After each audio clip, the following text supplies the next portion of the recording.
Selebtuber bukannya meredam suasana, klarifikasi yang dibuat Giorgio Antonio justru seperti menyiram bensin ke api yang sudah terlanjur membesar. Di saat publik masih ramai membahas kedekatannya dengan Sarwenda dan perseteruan yang menyeret nama Ruben Onsu, Gio akhirnya muncul memberikan penjelasan melalui media sosialnya. Namun bukannya mendapat simpati, video klarifikasi tersebut malah memicu gelombang cibiran baru dari netizen. Mulai dari cara bicaranya yang menggunakan bahasa Inggris, ekspresi yang dianggap terlalu kaku, hingga tidak ada permintaan maaf kepada Ruben Onsu. Semua langsung menjadi bahan perdebatan baru di media sosial. Waduh, niat hati ingin meluruskan keadaan, tapi kenapa malah makin banyak yang naik pitam?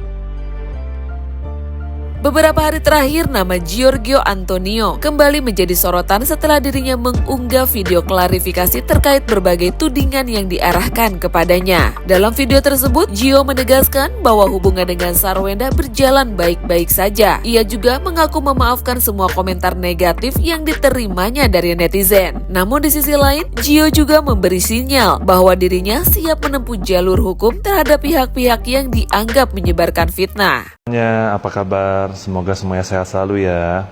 It's been a while since my last post, so I want to take this opportunity to speak to you directly.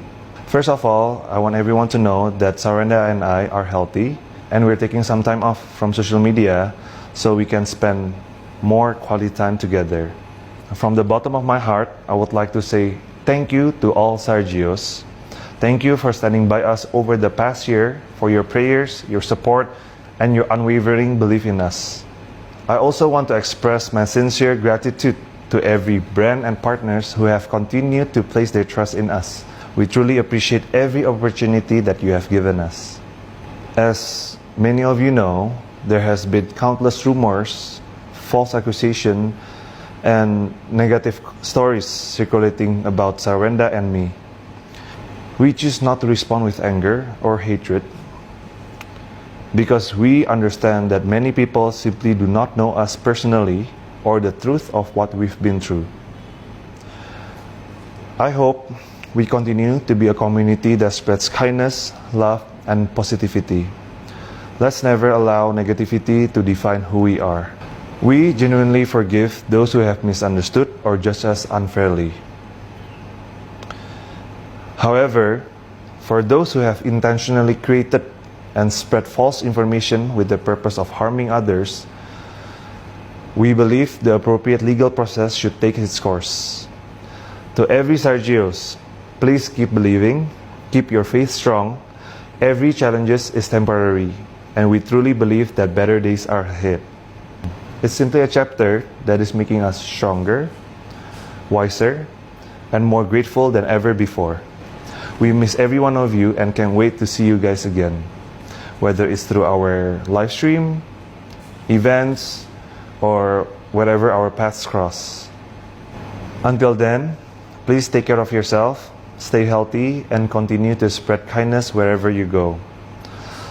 Terima kasih semuanya sudah mengikuti kita semua sampai hari ini. Dan God bless you all. We'll see you again very soon. Bye-bye. Sayangnya nih guys, video klarifikasi itu justru memunculkan kontroversi baru. Hal pertama yang paling menjadi sorotan adalah penggunaan bahasa Inggris dalam hampir seluruh isi video. Nah loh, padahal mayoritas netizen yang mengikuti kasus ini berasal dari Indonesia ya guys. Akibatnya, banyak warganet yang menilai penggemarnya Sargio berada di Inggris, seperti yang disampaikan oleh Sri Winarni. Seperti sedang menyapa penggemarnya ya, tapi kok pakai bahasa Inggris? Penggemar yang di Inggris kali ya. Beberapa komentar netizen pun langsung berseliweran. Ada juga nih netizen yang mengatakan bahwa permintaan maaf itu dibuat dengan metode AI. Namun tidak semua netizen berkomentar buruk. Banyak pula netizen yang memuji klarifikasi dan dukungan untuk Gio, seperti yang disampaikan oleh @atang.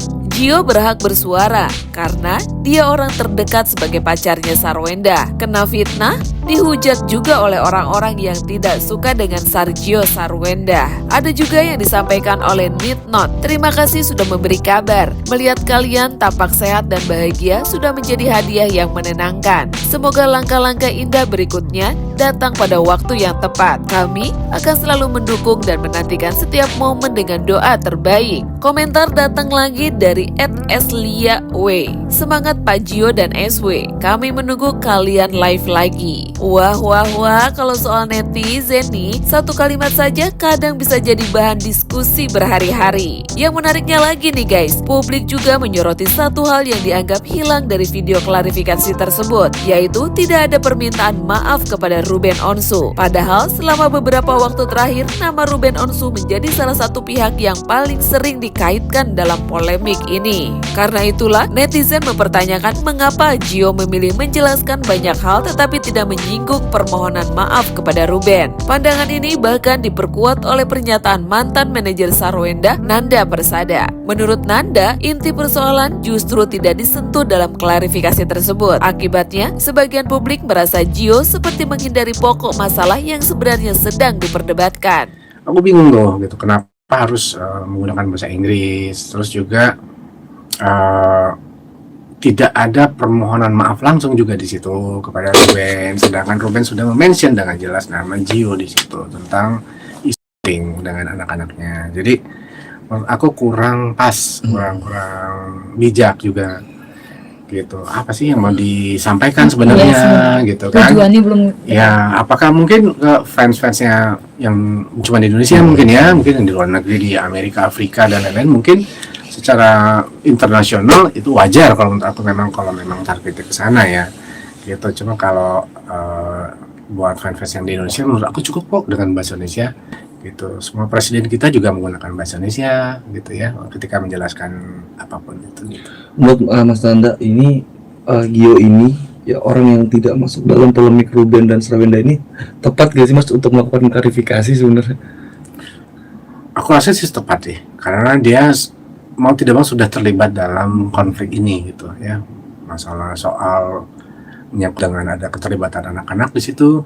Terus juga waktu sindiran kan ada banyak sindiran ya, kan ada Gio juga di situ. Itu secara fakta mau tidak mau terlibat, minimal jadi saksi. Ketika yang aku mau ingatkan di sini, ketika misalnya ada masalah hukum yang akan berlangsung dilakukan oleh pihak Ruben, itu dari Gio harus siap-siap menjadi saksi menurut aku. Karena peristiwanya ada Gio di situ, di beberapa peristiwa ya, di beberapa video gitu. Jadi makanya menurut aku sayang ya, Gio ini mestinya memanfaatkan momentum itu dengan sebaik-baiknya, melakukan klarifikasi yang baik, permohonan maaf. Kan nggak ada salahnya minta maaf sama Ruben kalau memang ada kesalahpahaman di situ soal anak-anak ya, perlakuan dia terhadap anak-anak. Jelaskan aja, saya melakukan itu tidak bermaksud apa, karena saya juga sayang anak-anak seperti anak saya sendiri. Kan nggak ada salahnya ngomong kayak begitu ya ke Ruben gitu. Dan Gio juga menurut aku punya masa depan yang harus dipikirin. Dia kan punya bisnis, dia juga seperti mau terjun ke entertainment ya kan, punya followers banyak, terus berimbas terhadap followersnya juga, terhadap bisnisnya dia juga. Ya sayang ya, Gio udah good looking, ganteng, pinter, smart ya, bisnisnya bagus, terlihat high class gitu, orang yang punya kedudukan yang terhormat ya, gitu, dari keluarga terhormat gitu. Jadi sayang itu kalau nggak dimanfaatin dengan baik gitu. Jadi sebaiknya diperbaiki lagi cara komunikasinya Gio ya. Sementara itu dari kubu Ruben Onsu, kuasa hukumnya Minola Sabayang ikut memberikan tanggapan. Menurut Minola, masyarakat memilih hak untuk menilai berdasarkan perilaku yang mereka lihat selama ini. Dan sebagai public figure harus siap menerima kritikan dari masyarakat. Apalagi kasus ini menyangkut nama Ruben Onsu dan anak-anak. Ini saya harus tanggapi pakai bahasa Inggris atau pakai bahasa Indonesia? Indonesia. Karena kan pernyataannya kan pakai bahasa Inggris nih. Bahasa Indonesia aja Bang. Kalau saya ditanggapin, saya harus jelas dulu. Saya harus jawabnya pakai bahasa Inggris juga atau pakai bahasa Indonesia nih? Bahasa Indonesia aja Bang. Bahasa Indonesia ya, oke.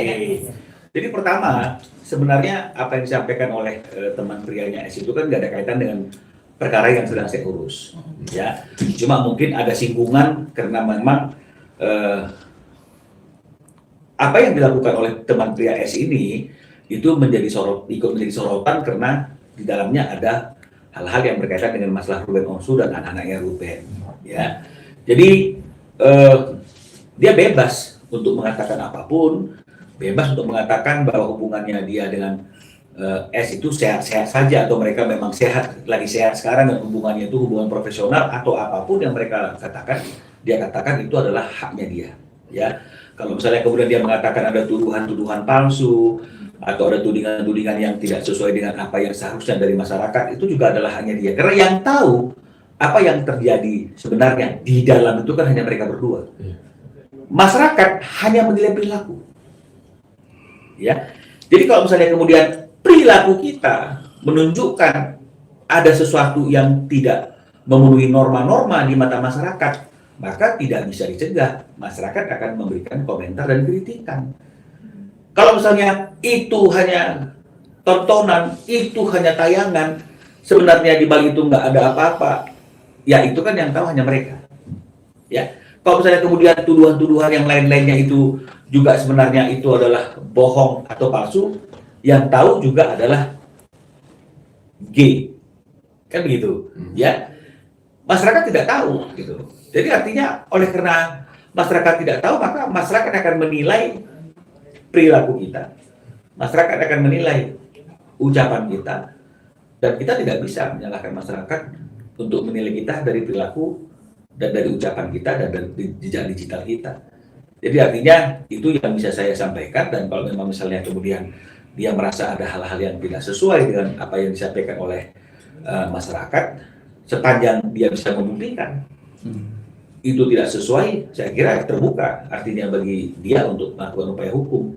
Ya, tapi ketika masyarakat itu juga membela diri dan mengatakan sebagai seorang yang namanya public figure, ya, kemudian dia berperilaku, bertingkah laku, berucap atau apapun bahwa itu hanya bohong-bohongan, hanya dia yang tahu. Masyarakat tidak akan tahu. Maka oleh karena itu masyarakat juga mungkin memiliki hak untuk berpendapat dan menilai.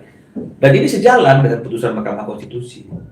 Ya, di putusan Mahkamah Konstitusi itu terkait dengan masalah yang informasi transaksi elektronik itu, ya, itu ada aturannya mengatakan bahwa kepada publik figur dan juga pejabat publik, ya, orang yang memberikan penilaian kepada publik figur dan kepada pejabat publik, penilaian itu tidak bisa dianggap sebagai suatu hinaan. Ya, tidak dapat dianggap sebagai suatu hinaan. Kenapa? Karena pendapat Mahkamah Konstitusi, kalau saya tidak salah kutip, seorang yang sudah memposisikan dirinya sebagai public figure dan juga pejabat publik, artinya orang tersebut siap untuk menerima kritikan dari publik atas apa yang mereka lakukan dalam kapasitas mereka sebagai public figure yang menjadi perhatian publik dan juga pejabat publik yang menjadi perhatian publik. Nah, Selebtuber, sampai saat ini video klarifikasi Gio masih terus menjadi perbincangan hangat. Yang awalnya diharapkan menjadi penjelasan untuk meredakan suasana, justru berubah menjadi sumber kontroversi baru yang memancing reaksi dari berbagai pihak. Kini pertanyaannya, apakah netizen memang terlalu keras menghakimi Gio? Atau justru isi dan cara penyampaian klarifikasi tersebut memang menimbulkan banyak tanda tanya? Dan menurut kalian, apakah Gio sudah berada di jalur yang tepat untuk membela diri, atau sebaliknya ia mulai mengurangi keterlibatan dalam polemik yang menyeret nama Ruben Onsu dan Sarwenda? Yuk tulis pendapat kalian di kolom komentar ya, Selebtuber.